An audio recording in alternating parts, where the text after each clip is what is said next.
Welcome into the official Jets podcast. I eat, breathe, and sleep the New York Jets, my team. That is a tightrope walk across Niagara Falls. That's hard to do. It's a game of inches, so finding that one little inch to be successful, it all matters.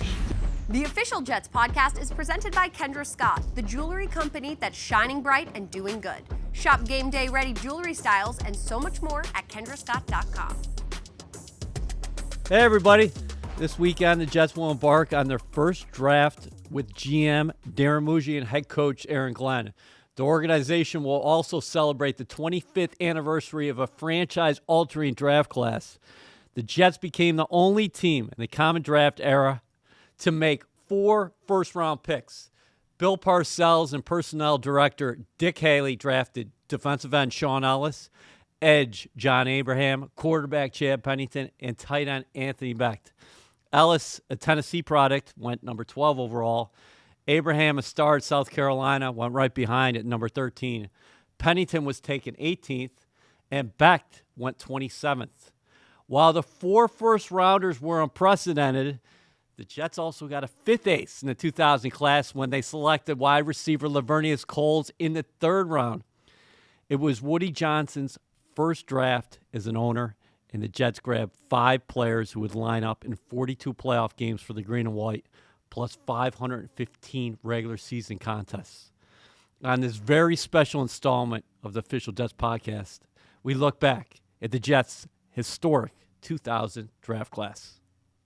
Shaun, what are your thoughts on this being the 25th anniversary of the 2000 Jets draft class? Amazing. When you peel back everything and you understand what that class for the Jets really was, I mean, amazing. You know, for us to, have as long a career as we had, is amazing. So that's the word I sum it up with amazing. So what were your memories of the pre-draft process coming out of Tennessee? Well, for me, it was just – I remember flying to New York a lot. I remember me being up in New York a lot and didn't understand why. I mean, after I went through the first couple process, and then it was like I was up here every other weekend, So I kind of, when it actually happened, me getting drafted by the Jets, it all made sense then. They were just trying to figure out what they wanted to do. So do you recall those interactions? You just said you were up here a lot, up in the Northeast in New York. Who were you talking to during those times? Parcells a lot. Yep. Yeah, I had meetings with Parcells. Who was Al Grove? Had meetings with him. The GM at the time was Terry Bradway? Terry Bradway. Yeah, it was him. Talked with him a couple times. So it was just, I guess, to me, I was talking with my wife yesterday. I was like, remember all the times I was flying up here, I felt like they were just trying to hide me from going to other teams. Really? I'd come up here, just be stuck up here in the hotel. I'll meet with them that morning, and I won't see them again for 2 days.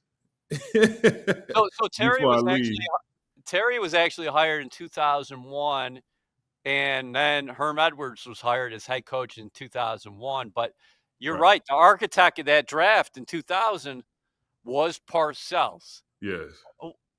For you coming out of school, you had won a national championship with the Volunteers. You knew you were going to go early in the draft. What was that presence like, those interactions like with Parcells? It was just straight to the point. He was truthful with me. He saw a vision for me. He believed in my talents. And he just told me just stay the course, so, on my projection where I'm going, and everything would be fine for me. So, I just wish he could have stayed the whole time, during our career, Yeah, because the rookie season of 2000, you played under Al Grove, and then Herm Edwards was hired in 01, and then Herm was on board from 01 to 05. Where were you draft weekend? You know how it's typically people get together, maybe have folks at their house and gather. What did you do? I was actually me and John, we had a draft party together in Columbia, South Carolina. So our families met up in Columbia. We rented out this sports bar, and we had a family night there, and that's where it all went down. Yep. How many people were there, you think? Might have been.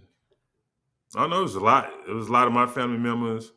A lot of my neighborhood from where I'm from was there. So for me, it had to be over 200 people. Hey, so was there an element of surprise though? Because the Jets had to move up to get you at 12. They moved up 4 spots to get that selection. Right. No, it was a surprise. They didn't like hint one way or another like we're going to take you, you know. But when it happened, it made sense, because I spent so much time up there in New York. Um, so I thought I was going higher. I thought I was going higher, but the chips fell the way it fell. All right, so you said this is so interesting that you had a draft party with John Abraham. Now, Yes. Abe ends up being selected 1 pick after you. He attended South Carolina. With that being said, what was your relationship like with Abraham at the time? At the time, we was friends. We grew up. Well, we didn't grow up together in the same neighborhoods. I'm from the upper state, from the lower state, but through football, reading the papers and at the banquets, the all-star banquets for the state, we became friends. And it just solidified when we signed to the same agent, and then that built our bond even further. All right, is there a moment there where you pick up the call, you're celebrating, you're awfully emotional, and then you find out that the next pick is Abraham? What was that all like? I think at the time both of us were standing there when it happened. So they called my name. So, obviously I'm hugging my mom and all that, right? And then while I'm doing that, he happy for me. And then he don't even really get to hear his name called. Because it was right, he didn't expect for us to go back to back like that. And then our agent was like, here go the phone. And next thing you know, he was coming to the Jets too. So it was just like, amazing. So you guys are celebrating. It's a festive atmosphere. And then a couple picks later, you hear that the Jets draft a quarterback out of Marshall named Chad Pennington. What were your thoughts? Well, I knew Chad. Well, I didn't know him. I knew him from Marshall throwing to Randy Moss. So that was like a big thing, right? The career he had with Randy Moss. So hearing his name, I was like, great. I met Chad once in Tennessee. Just hanging out one night, we met, not knowing that he was going to be my teammate.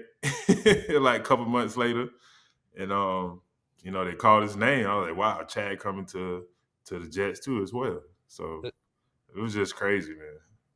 So Anthony completes it. He's the 4th first-round pick. Did you think at that time that, hey, we have a chance to put our imprint on the franchise, or you just getting drafted is like, hey, listen, I just got to take care of my business and then see how everything transpires down the road?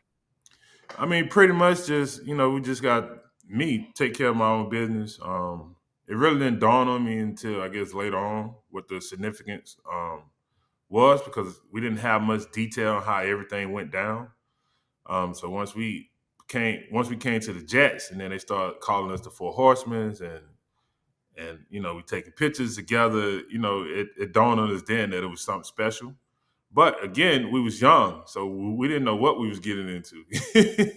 So What nickname did you like the best? You just mentioned the Four Horsemen. That's pretty cool. well, A lot that of people was always said Four Aces as well. I think at first it was the Four Horses, right? Yeah? I think at one point was it, or then it changed to the Four Aces. However it was, I like the Four Aces myself.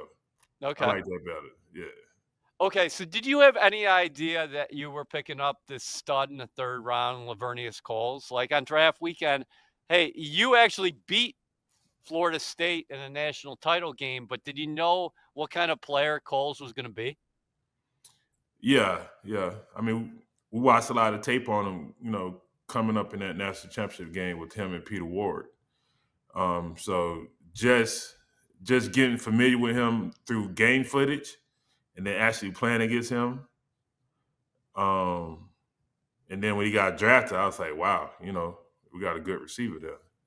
So yeah. Outst So Outstanding receiver. Looking back now, as you guys have had an opportunity to do, I think here in these days, as we head to the draft, the 2025 NFL draft, what are you most proud of what you guys accomplished? um I guess for coming in and getting the team to the playoffs on a regular basis, if you want to say, and just our toughness that we had, considering everything that we went through with the coaching changes, with the whole dynamics of the Jets, and for us to still stay level headed and stay committed to the game, and kept working to try to get to a certain place in our careers, with all the injuries and whatnot. It was just our prowess just to keep marching forward. Yeah, you made it look easy early on in your career. Rookie season, I think you had 8.5 sacks. Right.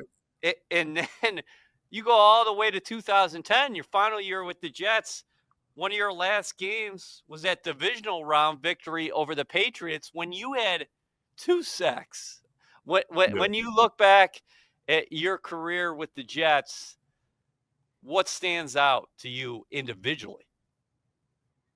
Individually, what stands Yeah. out to me individually? Um, I think individually for me is just my approach to the run game. I think for me, the way I like to play in the run game, um, and playing in like multiple defenses, different positions within the line, um, having to sacrifice my game a lot. I think that's and still turn out to have a good career. I think for me that's the most. That dynamic with Abraham, can you speak to that? And do you ever wonder what it would have been like if you could have played a little bit longer with him as well? Oh yeah, yeah, definitely. I think we could have ended up being two of the best defensive ends in the league at that time, if not in the history of the game. Um, the times that I was able to really play defensive end, I think he was gone then. So, or he Yeah. was, yeah. So, I only played defensive end like really twice, like real defensive end. All the rest of them like two gapping and 3-4 defense for me. So, like I said last night, that was a learning curve coming in as a rookie, not understanding what really 3-4 really entails, the traditional 3-4. So that's what I was saying. I had to like stay out to practice every day just to get the stance, just the concept of what I was supposed to be doing down. Because I struggled a little bit, with that defense. Because I was an attack guy. I was like to get off the ball, like to use my size and speed, and to come and having to be a 3-4 in, it was like so frustrating. It was so frustrating. Because you got to be unselfish in that with that position because you're taking on blocks. I mean, Yeah, bottom line is, hey, a lot of the time your job is to free up other people. free up of other people, and then when you see the numbers, me getting 8.5 sacks that year was like incredible. Because to me, I'm like, damn, I should have had double digits. I missed a couple, but just to fight through all that and still be productive in the pass game. I definitely had my eyes set for when Herm came in, right? Because I'm like, cool, finally I get to go back to end. I get to play my position. Me and Abraham will be bookends. Because we showed flashes when both of us out there, like we could really put pressure on the quarterback. Then Herm came, he moved me back to D tackle, and it was, again I had to go through another change, had to gain weight, do all that, and it just wasn't good for me. And then finally they moved me back outside when I'm way out of shape, and my numbers suffered within those 2 years. and then finally got back on track, get to the Pro Bowl, had double-digit sacks. So, I mean, if me and Abe could have just left us alone and just let us play left and right, I think it would have been like awesome.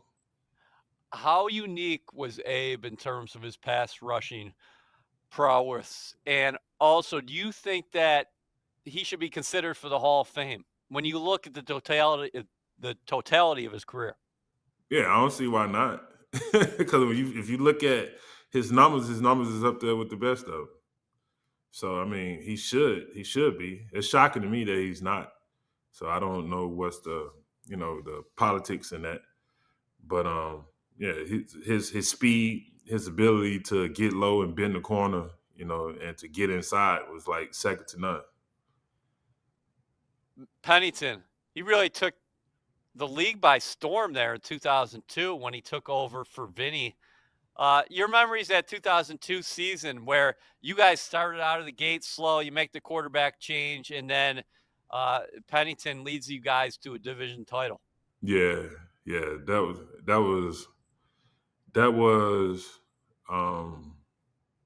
a rough start, at the beginning of that season. But we battled back, and then when Chad came in, he just led us. He didn't waver one bit. He said he go do his job. He go help us get out the hole, and we just followed him. The defense, we had a good defense that year as well. So and to go and play against the Colts and win that game, was huge. To have a playoff game at home, we haven't had that in a while. So to win a playoff game at home against the Colts, against Manning, and to blow them out like that was like huge. That's the last time the Jets had a home playoff game. You know that, right? Yeah, yep. It felt like throughout your career here with the Jets, it was like almost every other year. And then Rex gets here in following the 08 season. And in 09, 10, back-to-back runs to the AFC Championship games. What were those respective runs like for you? Oh man, it was considering where the organization had been and where we was at that time, and getting to those two AFC Championship games, man, it was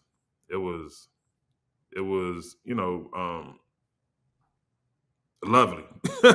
Just say it was lovely, considering everything that the Jets went through, and to be able to be knocking on that door like that, it was just like, time. It's been too long. It's time for us to get there. It's time for us to get there, and just to urge and want to get to the Super Bowl and win it for our fans. That was all on my mind. At that time, we fell short, but we had an amazing run those 2 years. You certainly did. How much of an appreciation did you have for Beck? Because he's a guy kind of put his hard hat on, went to work. Not a lot of flashy numbers, but he's a guy much like you on the offensive side of the ball. You knew what you're going to get from Anthony in terms of being a blocker. Oh yeah, I mean, I had to go. We was battling every day, me and Anthony. So we went hard at each other. Just him, the pride that he took into the run game, the same pride I took into defending the run. So so we had our battles, during practice and things like that. But Anthony Beck is a hell of a guy, smart guy. You see what he's doing now, coaching. So he's definitely a person that loves the game. He came out, he worked, extremely hard, and he was just a great teammate to have. All right, so when you entered the league, when you were drafted by the Jets, you come into Weeb Eubank Hall on the campus of Hofstra University, and one of your defensive teammates is a cornerback by the name of Aaron Glenn. What was it like to have Aaron as a teammate? And now, 25 years later, what is it like for you, Big Cat, to know that Aaron Glenn is leading the Jets? Oh man, it's great. I'm excited for him. I hope he's able to do everything that he's set out to do with the team and lead them, to the promised land. But walking into that locker room, my first experience of AG is like he's always the life of the locker room. always talking, always, yapping, stirring the pot up with people. then he go out there on the field, he challenge you all day long. You just hear his voice all day long at practice. And you get in the meet rooms and you realize, like, man, this dude know his stuff. You know what I'm saying? Like, he know the coverage. He knows everything. And just to be able to, experience it as a rookie and seeing that, it just stepped up our game up even more of how professional that we have to be. So he left a huge impression on you from the get, huh? Oh, yeah. I don't even really think he knows it, but yeah, he did. Yeah. And then when you heard the Jets had hired him and he's going to be leading them to start the 2025 season, you mentioned that before. I mean, how much, like, do you have a family feel now, even more so to the Jets? Because this is the team that drafted you. You were a first-round pick, but Aaron Glenn was a first-round pick of the Jets in '94. Like, Yeah. he's the guy who has bled, sweat, and tears into this thing, and here he is again. Here he is again. Yeah, man. Like I said, it's awesome. For him to come back around and to get his head coaching start with the Jets. I mean, I feel like it's just blessings in disguise. I think it's one of those feelings of, it just, I can't explain it. I'm excited for him myself, so I can't wait to just see him on the sideline, doing his thing, doing what he do. So I just can't wait to see him. I haven't seen him in a while. So I asked about him a lot. I run into Ray Mickens a lot. So, him and Ray Mickens was real, real cool. So I talked to him a lot. Ray, and asked him about AJ a lot. So the fact that he even went into coaching years ago, I knew then, that was his passion. His passion was to coach. Maybe he didn't realize when he was in the league, but he was always helping and coaching players as a teammate. So it just, see him now, it just transitioned to him being a head coach, and it's great.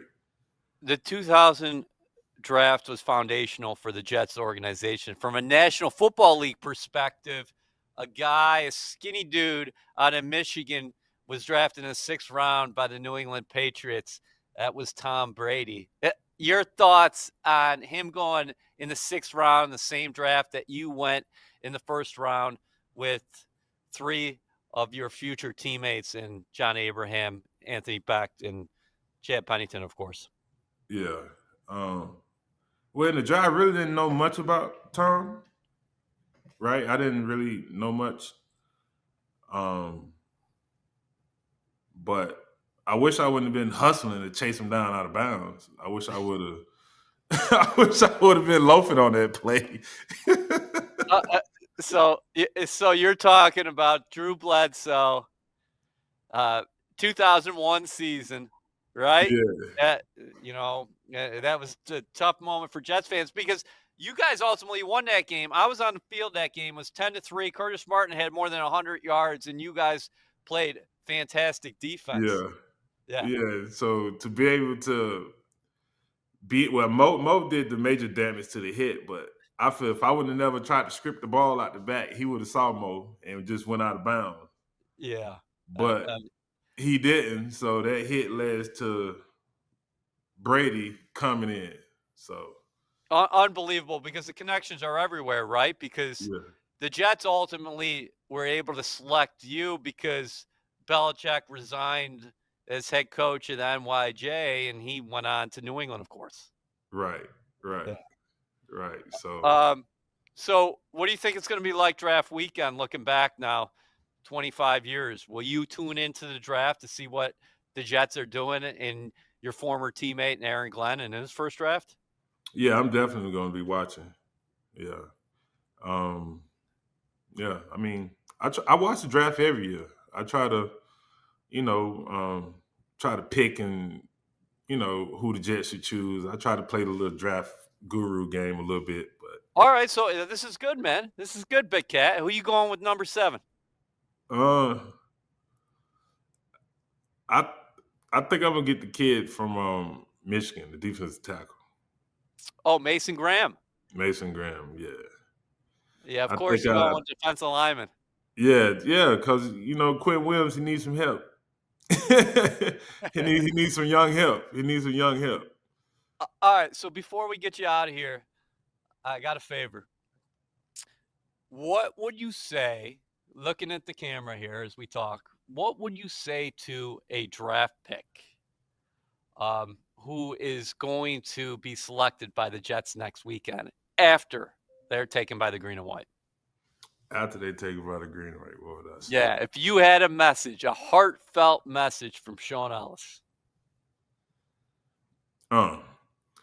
Well, it may not be pertaining to football so much, just life. That's fine. Yeah. Whatever advice you want, whatever congratulations you want. I would say keep your circle small, right? And that even means your family members sometime as well. You got to keep that circle small. And you have to understand that it's a business and that every year you're required to produce, right? So with that being said, you have to eliminate certain things from your life. And I think coming in as a rookie, you still have the baggage of college habits. You have the excitement of getting new money and all the drama that goes with that. So my advice would be to just try to eliminate all distractions, keep your circle small, and just focus on the craft at hand and keep your head down. There's no light at the end of the tunnel. When you do see light, you can walk out of it, hold your head high, and say, I gave it all that I had, and you can just ride off into the sunset. I love that. Before you ride out into the sunset, what about playing for the Jets organization? What would you say to a draftee about playing for this place and playing for Aaron Glenn?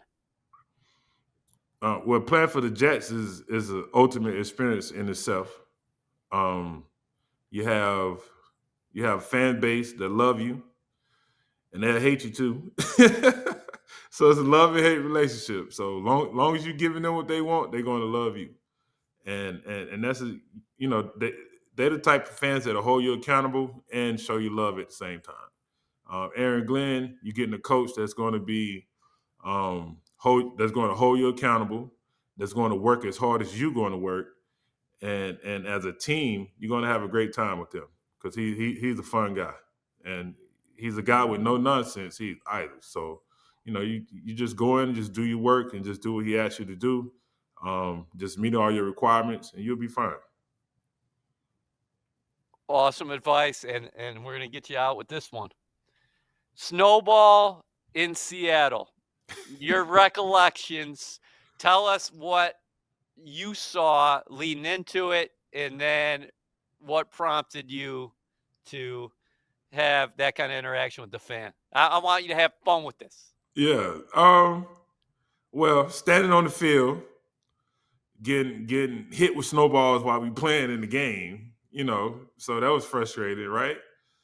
And then we go to the sideline, we getting hit with snowballs. So when the game was over with, I'm like, okay, all right. Walking out, they still hitting us.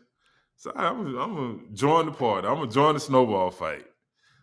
When I went to go pick up the snow, I didn't intend for it. I didn't realize it was that big, right? So I'm reaching out like I'm gonna just make me a snowball. So when I grabbed it and I just said, forget it. And I went and just threw it in the stands and ran off. So it was all in fun. I felt like I had to get my lick back. That's all. The Jets fans to this day are still saluting you for that, right? For the snow, oh, they are? Oh, yeah. They loved it. Yeah. Yeah, that was a fun. Well, it wasn't too fun for us, but the game itself, but playing in that environment was fun. It was fun. Well, it led to a couple great years because after, slow ending to that season, 2008, and you guys got going in 9 and 10 for two of the most memorable seasons in franchise history. Yeah, definitely. Hey, man, this was fun. All right, man. Thanks for having me. The official Jets podcast is presented by Kendra Scott, the jewelry company that's shining bright and doing good. Shop game day ready jewelry styles and so much more at kendrascott.com. Abe, it's been 25 years since that historic 2000 draft class. Man, what has the past couple days been like thinking about that a quarter century's gone by? Well, the funny thing is, I've been thinking about it since probably 2023. Those years are coming by. And I'm like, dang, it's almost 25 years. And I wasn't even thinking about myself. I was thinking about the 2000 draft, Tom Brady. I'm like, what are we going to do for Tom Brady? It's going to be 25. I was like, hold on. I was in that draft too. I said, hold on, we had 4 draft. I said, so I actually put it on my Instagram page when I really started to realize. I'm like, it's getting close. Well, I called Tracy Perlman first. I'm being a little brat. I was like, Tracy, so what y'all doing for this? It's 25 years, 4 first round pick. Come on, what you gonna do? So I went to Instagram and said it also. But I was trying to tell everybody I could before, like, let's do something. Like, let's do something. Just make the guys feel good because me, Chad, Shaun.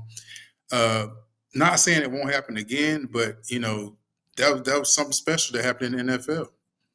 So who brought up the idea, hey, maybe you guys should have a draft party together there in Columbia? You both just happen to have the same agent? Did he come to both of you guys and say, hey, listen, I got a good idea. Let's bring everybody to the same spot? It went great that day, though. Like I tell people, that is one moment, besides that and the sack, moment I wish I can have again, like just being drafted. You know how it is, man, when you get on the show and your name is being called. Like, people don't understand, like, that feeling. Like, you'll never really get, unless you're an entertainer, unless you're somebody who does something, like, or how people are now. People do so crazy stuff on IG just for attention, but I ain't never felt like, even though they booed the hell out of me, I still was like just happy as hell, and because a lot of us kids at the time, I was 21. I'm thinking all my problems were solved. And being an adult now, like, I wish I'd have had a little more. I wish I'd have stuck around you more. I wish I'd have listened to you more. I wish I would have talked to y'all more and like tell y'all how I feel, because I still had a lot of growing up to do as a man. But were you able to actually celebrate the moment? Because Shaun was telling me that here you are, he gets drafted, he gets the call from the Jets, and you're congratulating him.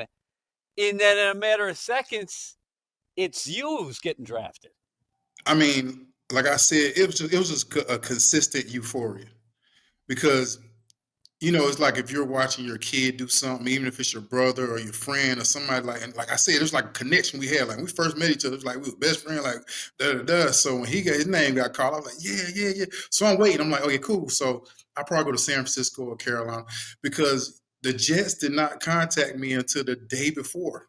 And it just happened. I happened to be home and they asked for my contact number, because I really come out, because my friend was like, my roommate at the time, because I still had a roommate, he was like, hey, New York on the phone. I'm thinking it's the Giants. I'm just being real. I thought it was Giants. I'm like, oh, I said, I think that was the Jets, after I got to talk to him. And then it came down. So my celebration was, it was like just having a big rush of relief, man. Playing 4 years, losing 21 straight games, leaving it all in South Carolina, man, and just ready to get it started. So, like, when Shaun's name was called, I was excited.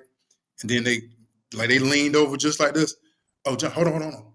They're taking you at 13. And I was like, what? So, it's literally Shaun, like, right after they said Shaun's name, his mom, his family, everybody decided. And he literally just leaned like this. Hey, John.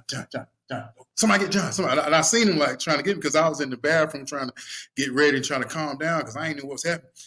You get picked at 13. I was like, what? So I had to go right back to the bathroom. I had to go right back to the bathroom. I'm like, shoot. I broke down. And then they called my name, and I gave my mom a hug. And like I said, like, I wish we had iPhones then. I wish we had the memories, like, that could be just taped the whole time, because that's something like when me and Shaun will always share together, bro. Did you realize history was at hand? That's unprecedented, 4 first-round picks, because after yourself and Shaun go, of course, a couple picks later, Chad Pennington from Marshall is selected, and then at the end of the first round, Anthony Beck from West Virginia makes it 4. Realistically, no. As I got older, yes. I thought like maybe it was something that happened before, because I wasn't really like, I played 1 year of high school and 4 years of college. So that's why I said when I got to the league, I wish I would have talked to people like you more, because you could have helped me out with, the media. You could have helped me out with like, John, we need you to do this. Like, we're not mad at you, but we want you to talk more like this or be more specific like this. We do want to see your life, so give us more sometimes. Like things like that, I think I could have learned. And so when I got to the Jets, I didn't know anything about y'all. So that's why I was kind of quiet when I first got there. But I said, I know I can play my ass off. I got booed, so let me show these people that I can play football. Let me show these people like I was worth the pick. And I never really got into the Jets until maybe fourth or fifth year in there. Because the first 3 years were kind of going like this. I got hurt that 1 year, and the next year I'm all pro bowl, the next year Pro Bowl. So the first 3 years were going like, I'm like, good Lord. So I'm thinking I'm gonna be one of the greatest Jets ever. And then the DUI happened, and it was just like, oh, like, well, I'm still here though. What do you think the legacy of this group should be? The 2000 Jets draft class. How do you want them to be remembered? This class. Well, obviously, the legacy is everyone ended up okay. Like the end of our careers, you see Chad's working for the NFL. Shaun is raising his great kids, and you see his son Sky balling out. Lavernius is raising his family now, doing a little stuff with y'all.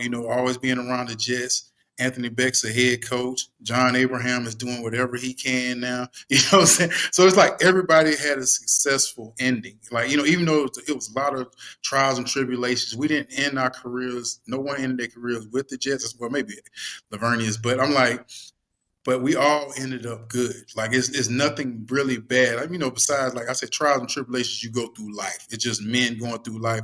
Why were you guys able to play at a high level for so long?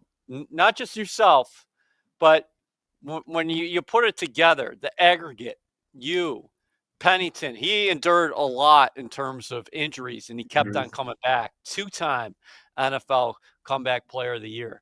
You got Anthony Beck, who played more than 10 years in the NFL. And then Shaun had that long run here before he finished off his career with the Patriots. And Lavernius had 2 stints here as well. But it wasn't like anybody – oftentimes you'll see in a draft class, Abe, you know this, where, oh, well, this guy played a year. This guy played 15 games. He got hurt, and he just didn't work out for him. Why were you guys able to endure and also play at such a high level for so long? I can speak for me personally. I wanted to be the last man standing.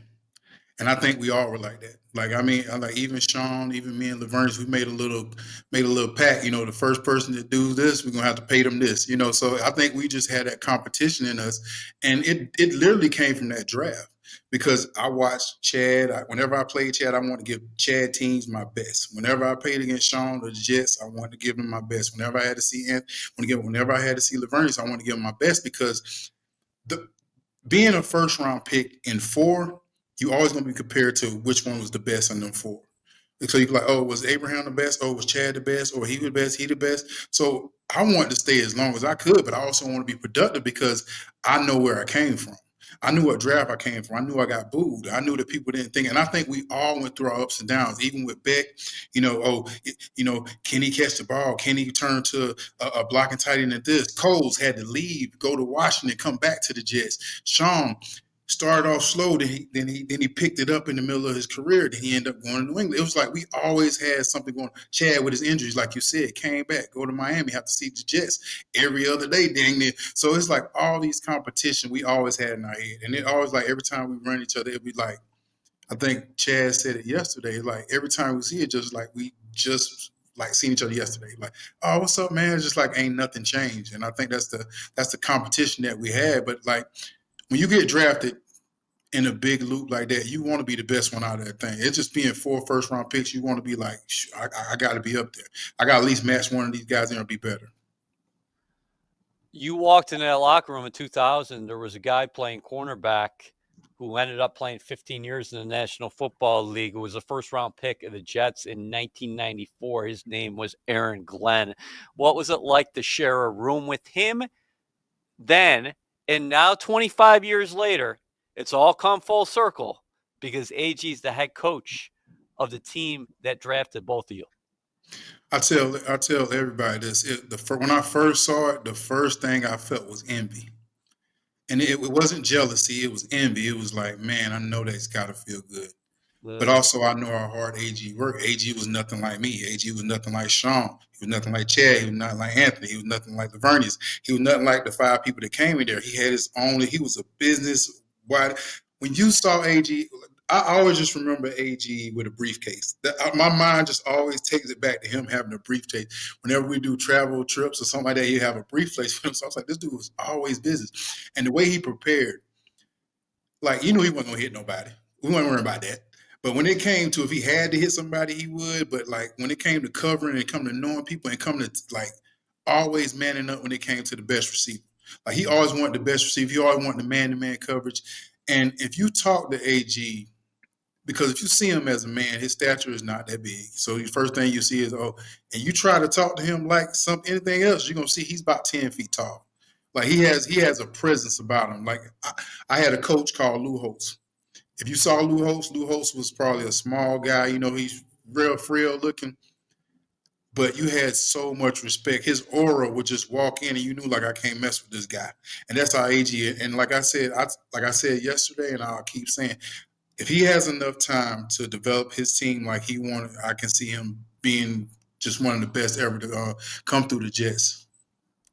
Would it mean that much more for you as far as not just the Jets winning, but also because you speak in terms of family often, where you say, hey, Shaun Ellis, I consider him a brother. And you talk about the organization in such high regard. Would it be extra significant for you to say, hey, Aaron was a teammate, a guy who I played with, and now he's going to lead the Jets to potentially the promised land down the line? The funny thing is, I say that about everyone I play with, no matter what part of their life. Even Quincy Carter. Quincy Carter has totally changed his life, and I tell everybody I was so proud. I played with Quincy with New York. People don't understand, like, the biggest thing, the reason why I think I was always a little mixed up when I played football, I was a bigger fan than I was a player. So, like, it would be hard for me to talk to Curtis Martin because it's freaking Curtis Martin. And people don't understand it. Like, they're like, John, y'all in the same league. Or, like, I'll see the White Freeney, even though we got the same, that's the White Freeney. And I still feel that way to this day. I was just a big fan of the game. Like, I always said I was going to go to the NFL when I was a kid, even though I played 1 year of high school football. But it was like when I got there, it was still like I got the pleasure to be around Brian Cox, Marvin Jones. You know what I mean? I got Kevin White to knock me on my ass a couple times. This stuff that people in life could never say. So when I give gratitude now, I give gratitude for being in the same space with all these men that I grew up watching. And even afterwards, I got to play with Julio Jones, Matt Ryan. Like, this is one being got to be around all these people. And this is stuff when I talk to people, and like I used to be like, man, just the locker room. But now I see how amazing my life has been. And AG is going to just take it to another level. And I think if the passion that he brings as a person, just this much can get in that defense and the offense just follows. Because I believe in Justin Fields, man. I think Justin will be comfortable. I think he'll have somebody that AG can talk to him more like a dad, a brother, a friend. And AG like to be clean and fresh, so he understand these young guys. So let's be real now. He understand it now.